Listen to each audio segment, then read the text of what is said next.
Okay, here we go. Raw Dog Soccer, World Cup Fantasy, World Cup Bracket, World Cup in general preview. I'm Joey.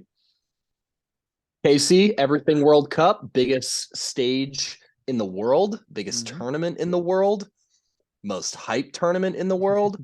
It's in Qatar, question mark. Yeah, most controversial Um, tournament in the world. Most controversial tournament to date. Um, Exciting stuff going into the holidays, Thanksgiving. I'm gonna be turning off the Cowboys game at my grandpa's house, and I'm gonna be putting on them World Cup games, and he's gonna get pissed. Um, just fun all around. It's gonna be a fun tournament for sure, Mhm. and we are excited. We're gonna share. There's lots of little fun games that FIFA's putting on this year, for the World Cup. They've got a bracket challenge, which is pretty standard. They usually, I can't remember how long they've been doing that, but it dates back a little bit. It's probably one of the most popular things to do with the World Cup in terms of games. Oops. Um, and then they also have fantasy this year, which is interesting. I'm pretty sure that's brand new. This World Cup fantasy, you build your own squad of people who are playing in the World Cup. It's fairly familiar to or fairly similar to Fantasy Premier League, which a ton of people around the world play. But it is very, very almost exactly like Fantasy Champions League, which is fairly new too. And I played around with that this season. And it's the rules in terms of how it's similar is pretty much exactly the same as that. So we're gonna roll through just some thoughts on what's going to happen here in this tournament. Some controversy that's been going on, some stuff in the news. We're going to get to both Joey and I's brackets. We're going to kind of walk through the groups, give our hot takes, give our mid takes, Some and then sleepers, we're stuff some like that. sleepers. Some Yeah.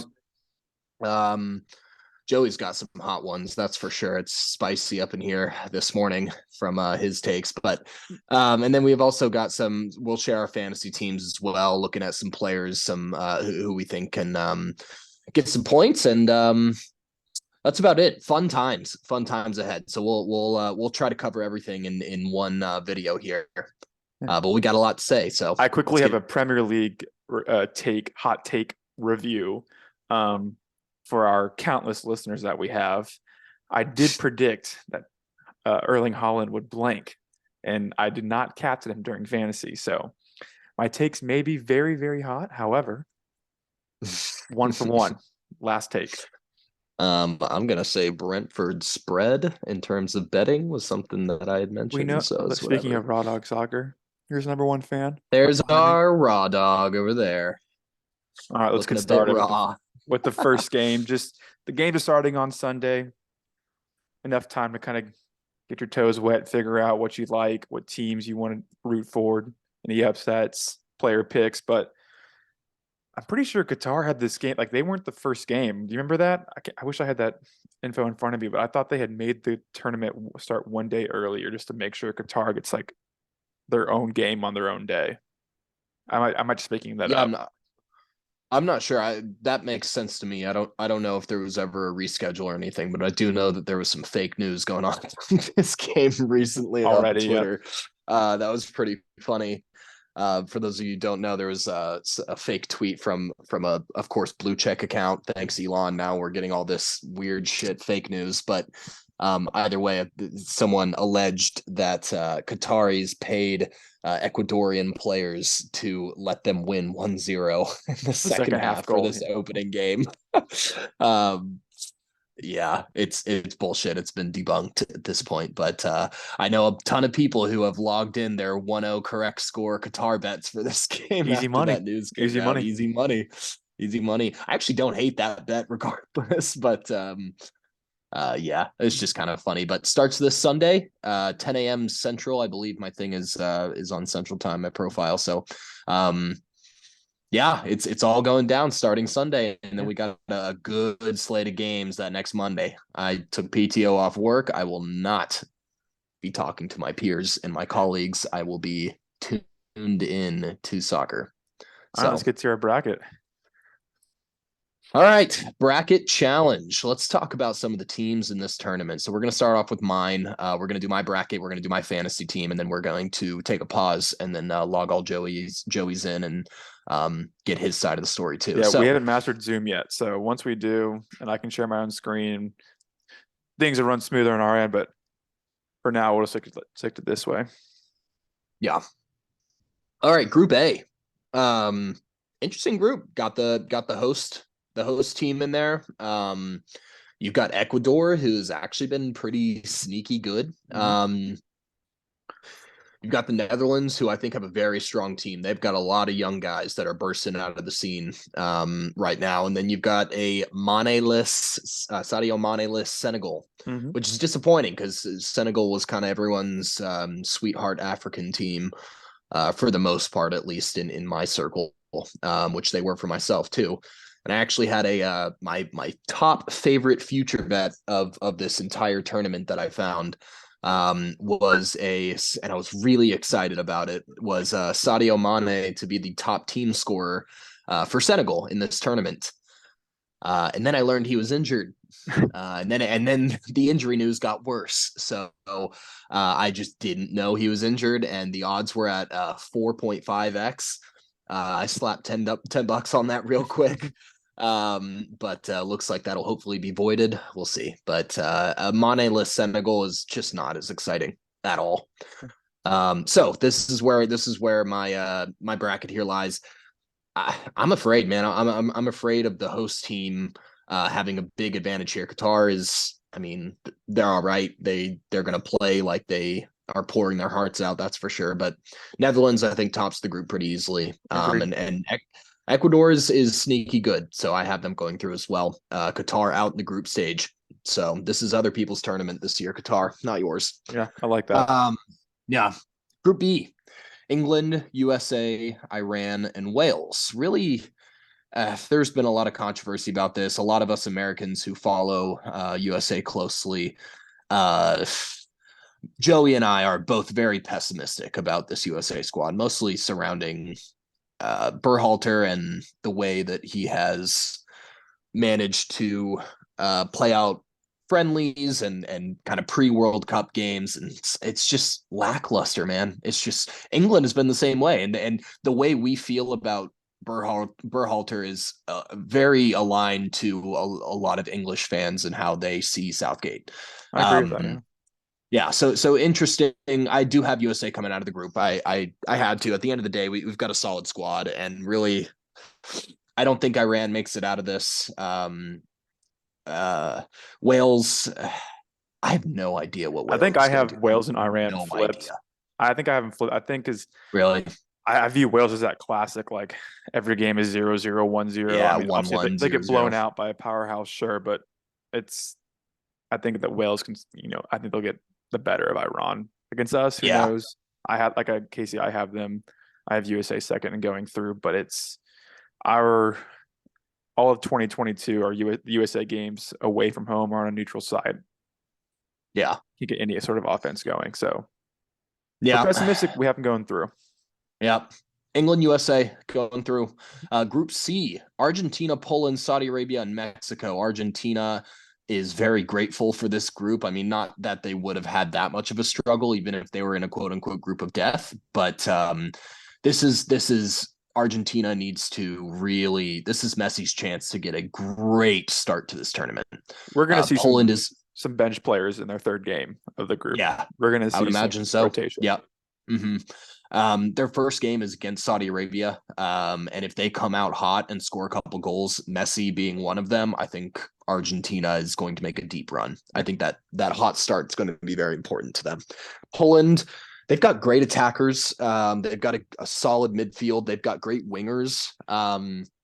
They're mostly just loaded in the striker position. So if they can figure out who the hell is going to score the goals for this team, I mean, obviously we know one person that will probably be scoring goals, but they've got some other good strikers too. They're leaky though. They'll leak goals to Mexico, to Argentina for sure, even Saudi Arabia. Saudi Arabia is not to be slept on, in my opinion. I think Mexico is just overall on a complete downturn in their history. I think that they have a lot of catching up to do in terms of youth, in terms of just their federation in general. I don't see it for Mexico. I think Mexico gets a lot of draws. Maybe they'll score a couple goals, but they'll leak as well. I think I went back and forth flipping Poland and Mexico, but I think I chose Poland because of Lewandowski factor. Yeah. Yeah. So I say Argentina, Poland go through. I think Argentina goes deep. Group D, France, Denmark, Australia, Tunisia. This is a fun group. This is where I think a lot of goals are going to happen. So peak your ears for fantasy. You'll want some fantasy players essentially from France and Denmark, but Australia is decent. They leak a lot of goals, though. They're a high press type of team, a high energy type of team.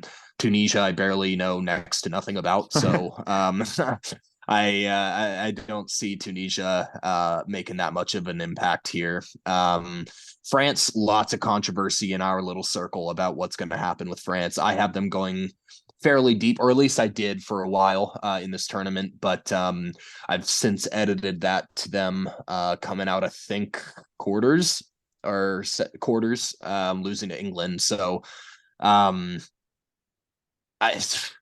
they're injured. They've got how one of our friends put it, a lame duck manager, which I completely agree with. They're so deep. They've got a lot of talent. This is Mbappe's tournament. He's coming to the land, or at least around the land of the people that basically own him. And I think he is going to make a statement here in this tournament. I think he's going to be one of the top goal scorers in the tournament.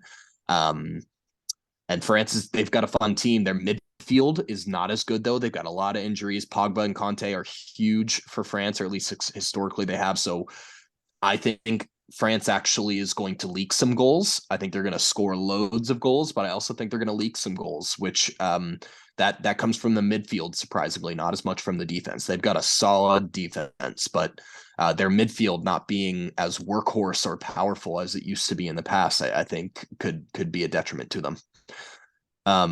Thoughts on France, Joey? I mean, I'll get to it when we get to my group, but it's Okay. like they have Camavinga and then Tusha. I mean, I never can pronounce his name right, from Real Madrid. Yeah. Like, obviously they are studs. It's just like he said, the injuries they have, the lineup that they're going to put out is going to be a relatively inexperienced lineup, and don't have much chemistry together either. And I'll touch on it when it's on my side too. But I'm excited for teams like Netherlands, Croatia, and specifically Denmark. I think the Nations League has been kind of crucial for these teams to get more competitive play, rather than just the World Cup groups where they don't really play that many competitive countries. Because within the Nations League, you can promote and get demoted based off how you perform in Denmark and Croatia. And Netherlands have been pretty consistent form rise from the Euros all the way up to now. So I'm excited to watch them. I have Denmark technically first, and I'll explain why when we get to my turn. And I like that. Denmark is actually my dark horse of the tournament. They're not even really that much of a dark horse, since they've been so strong in Euro campaigns and in just World Cup qualifying, and in just a lot of recent campaigns. They've showed what they can do. So I really like Denmark. In fact, in my first draft, I had Denmark finishing the group over France, but I think France ends a lot of their games 4-2, 3-2, and I think they get more wins than I thought initially. I just think they're going to score goals, man. Denmark is going to keep clean sheets. They've got a solid ass defense, and they've got some really exciting attackers too. So Denmark is one of my favorite dark horses of the tournament.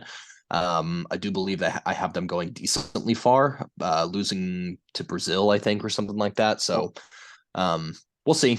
We'll see how that turns out. All right, on to the next slate of groups here. Group E, Germany, Spain, Japan, Costa Rica. This is actually a really fun group. I like this group a lot. Japan is always a sneaky fun. They've got a lot of good youth right now playing in Europe. They're a very exciting team, and it pains me to have to put them under Spain. I've never been a fan of this recent era Spanish team. I mean, they've got exciting players and everything like that, but I don't know. I'm not a huge fan of them, and it pains me to put Japan underneath Spain here. I wanted so badly to have a hot take of Spain not leaving the group, but unfortunately, I do think Spain gets the job done and leaves the group here. Um, Germany, however, I think people aren't talking about Germany a lot. I mean, all the talk, in my opinion, has been around Argentina, has been around Brazil, France, England, especially USA. I mean, that's where all the talk has been, and nobody's talking about Germany. They've got such a solid squad. Um, they can be weird sometimes though. They've always had this like ghost striker problem where they just don't have your like really solid striker. I think the last It's person close that I and can Mario think of, Gomez. Yeah. yeah, and Mario Gomez, yeah, those are like the two solid true nines that Germany has had in the past. And we're going to see a rotation at striker, I think, of Yusufa Moukoko. He could have a huge tournament. He's breaking out for Dortmund right now. He put up Holland numbers in youth at Dortmund.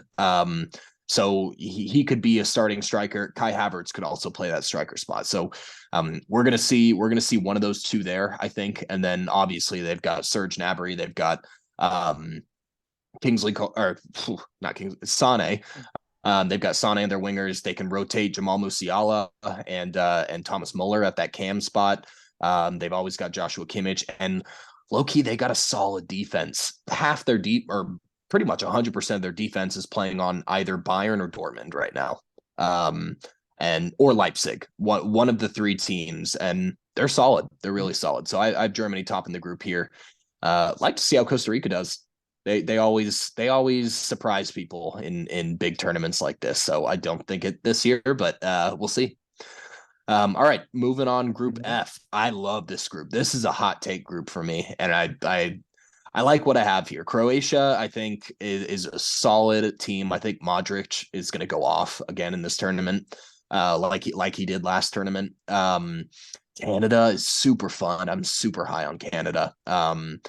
Alfonso Davies is one of my favorite players since like 2015. And then Belgium, I'm right there. My take on Belgium is that there's been so much pressure because everyone's been calling this their like golden era with KDB and Lukaku and all of these really good players, and all of these guys are old now, or they're getting older. So everyone's like, this is their last chance. I mean, if it's all or nothing here, like they won't have another chance at a World Cup win or anything like that in the future because all these guys are going to be too old. And a lot of that's irrational to say. Belgium has very good players, but the second part about that is just like there's so much pressure now, like unreasonable pressure on Belgium to like do amazing in this tournament. And they've always had weird tactics, weird squad.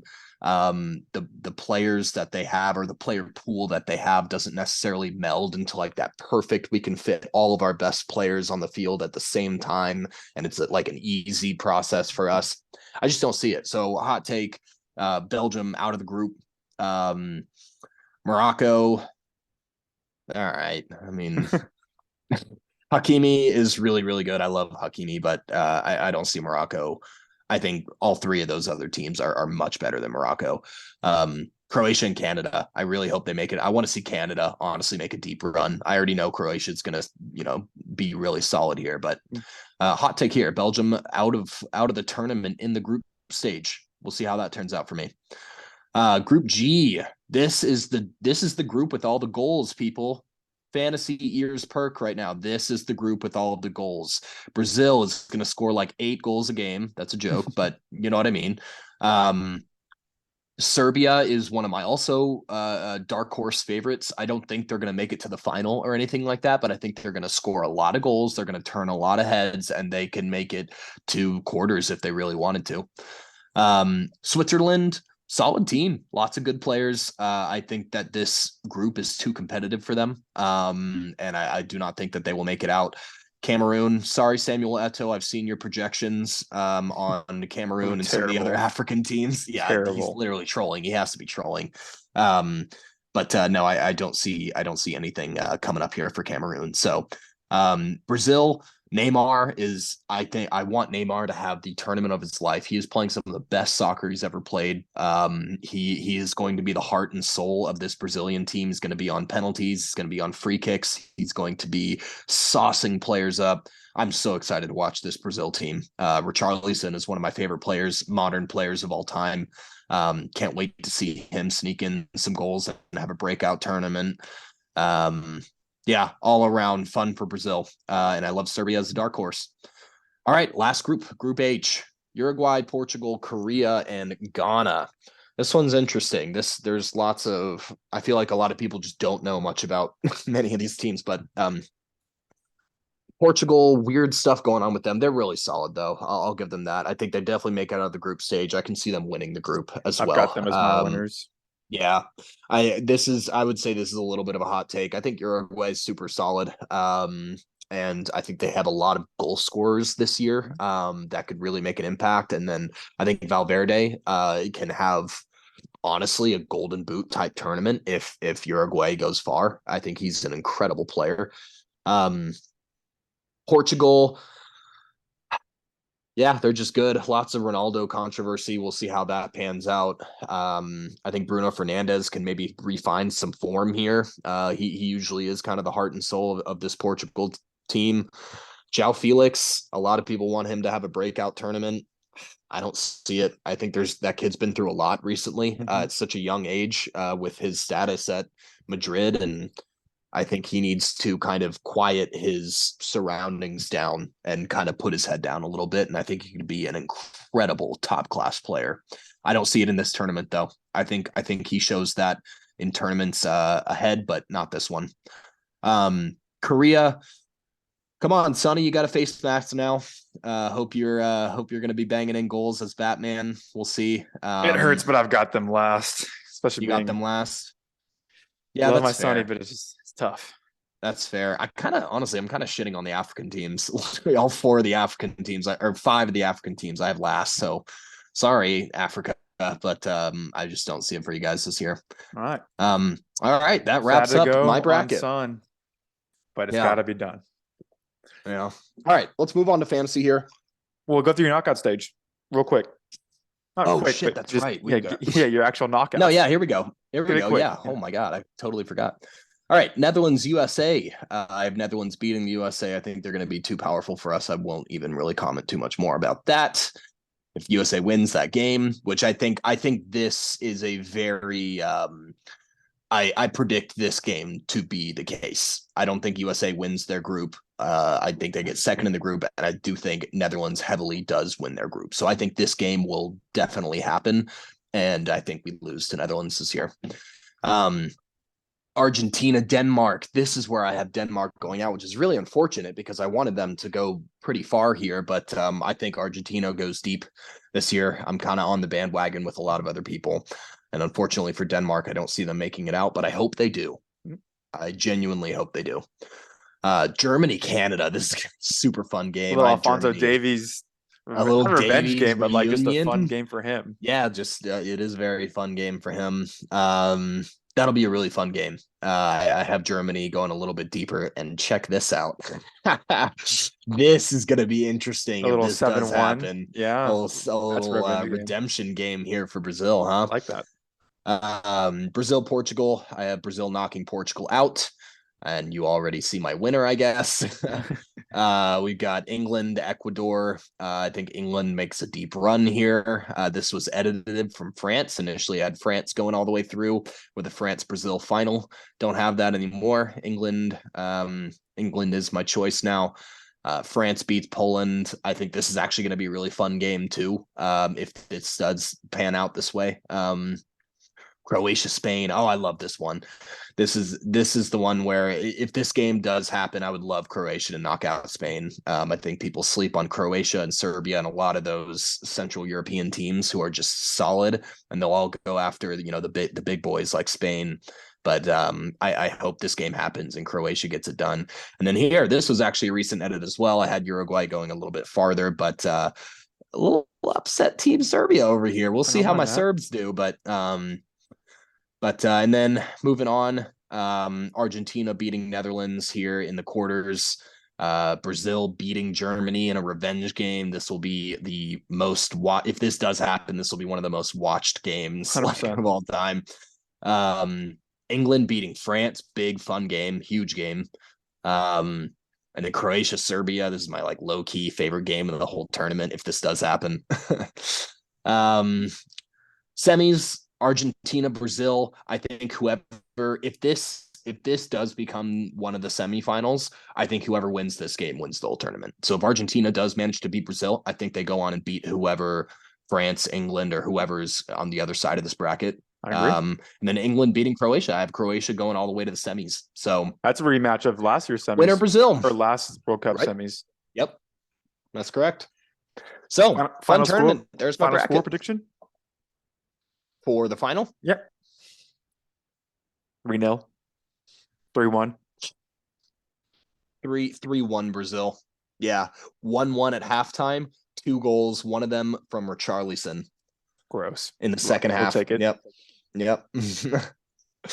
Okay. All right. So- So 10 minutes left to do your Yeah. fantasy. And we'll fly through mine stuff All because you're doing a lot of that pre-coverage, and I'll go through it. But just take All your right, time this one. fantasy team. So I'm not going to roll through the rules here. Take a look at the rules. They're not too different. Just you're making a team, and then you've got some what are called boosters as well, where you'll find and you can read about those. You have a power captain. You have a 12th man, which is what Mbappe is taking the slot right now. He doesn't go against my my team budget or anything. He's just a 12th man for that first game against Australia. Here's my team. So I went for some high power attackers, and I think that's what I'm going to do this whole tournament. I've got Messi and Neymar. I think these two, in my opinion, everybody should have in their team. I think that they're absolute locks for this tournament. I have a sneaky Kane. I think their Sneaky. first game is sneaky. Reigning Golden Boot winners. Yeah. I think their first game is against Iran. So I'm hoping that England can have a hot start to this, but I am not super confident, just like a lot of you English fans probably aren't either. So high-powered attack, Mbappe is my 12th man, and after this 12th man goes away, I will probably be taking Kane out. We'll see how that first game goes, but Mbappe will continue to be in my team, I think. Midfield, this is where you can get creative, in my opinion. As a little tip, there's lots of value in this midfield, and there's a lot of midfielders listed that are basically going to be playing winger and forwards that will be the goal scorers for their team. I think Leroy Sané is one of those for Germany. He's super exciting. He has been for a long time. I want him to have a really big tournament. He had a big factor in their qualification. I think he's a super solid. I needed a Germany person. I think everyone should probably have one player from Germany because they will score goals. So Sané is my pick. Serge Gnabry is listed as a forward. So I initially wanted him, but when I saw that, I decided to go for Sané instead. Ivan Perisic, he's basically going to be playing striker / left winger for Croatia. Has in the past. He's going to be on set pieces, maybe split some time of that with Modric. But I like Perisic. I think he's ready for this tournament. I think he's got a lot of exciting stuff in his life, moving to London. So we'll see. Have to have an American. I don't necessarily agree with having this, but I gotta have Pooley in there. He's gonna take our penalties, he's gonna take our free kicks. He's gonna be the most active player in this USA squad if we do end up making it out of the group and scoring goals. I hope so. We'll see. But Steven Bergwijn, I love that he's a midfielder. Cody Gakpo is going to be playing at that number 10 spot for the Netherlands, and Bergwijn is going to be playing on top of him. So I like Bergwijn here as a 7 mil midfielder on an exciting Netherlands team that's very young. Denzel Dumfries is also a very popular pick on Netherlands, which I love as well. But I ended up going with Bergwijn here. Moving into the defense, this is where so biggest tip for me for fantasy this year: defenders get 7 points from scoring goals. 7 points is the most singular amount of points you can get for one piece of activity in a game in the entire game. So midfielders get, I believe it's 5 points, and then forwards also get 5 points, which is big, different from FPL where forwards get only 4 points for scoring goals. They get the same as midfielders here. So whereas defenders get 7 points from scoring goals, and then they get 5 points from clean sheets. So defenders have very big value in fantasy this year. So I'm kind of going back on my words, only having 3 of them, but it's tough to make this World Cup squad, I'll tell you that much. So when you're looking at defenders and you want to like get into the stats, look at your goal scoring defenders. Go look at Joaquin Male. Go look at his stats. Yeah, I need to add him whenever. He has some major goals, and a lot of times he plays left mid instead of playing a left back role for Denmark. So Denmark's going to keep clean sheets too. I think Male is a really exciting 4.5 too. I think he's a really exciting pick. Alphonso Davies is going to be playing left wing, people. He is not going to be playing left back for Canada. He will be playing up top as a winger, as a goal scorer inside the final third. He's listed as a defender that will be playing a forward. Yep. So highly Even recommend in Canada, when they released their roster, he was listed in the forward section. Yep, that's correct. And then finally, so this spot I had to get creative with, but I really like Marquinhos. I just wanted 2 Brazil players. I think they're going to score the most goals in the tournament, and I also have them as my winner. And Marquinhos, I think, is the only truly locked Brazilian defender. They're pretty deep in the defense, although it's not super exciting, especially in the center back spot. So this is kind of a risky pick for me, but he is the mainstream goal scorer, chance creator as a center back. He is their main guy. So my thoughts on this is that Brazil are going to have loads of free kicks and corners. They're going to have loads of set pieces. Brazil will dribble around every single player, get fouled, and then they'll have a great chance to get a header from a free kick or something like that. And I think Marquinhos is going to be the person that they're targeting. So he's in there for me. And then last but not least, we've got Costa, Diogo Costa, super exciting goalie. Love him. For Portugal. I think Portugal is going to keep clean sheets. Really, that's the only thing that you want your goalkeeper for, is for clean sheets. So find your best defense in the tournament and roll with that. He's a stud at bench too. Yeah.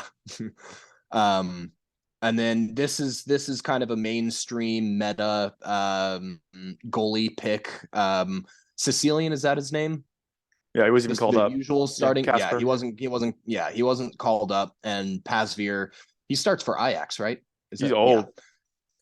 Yeah, like so 39. People think that he is going to have his last run with the Dutch national team, and that he is going to be the starting keeper. He is only 4.5, so he's a great backup.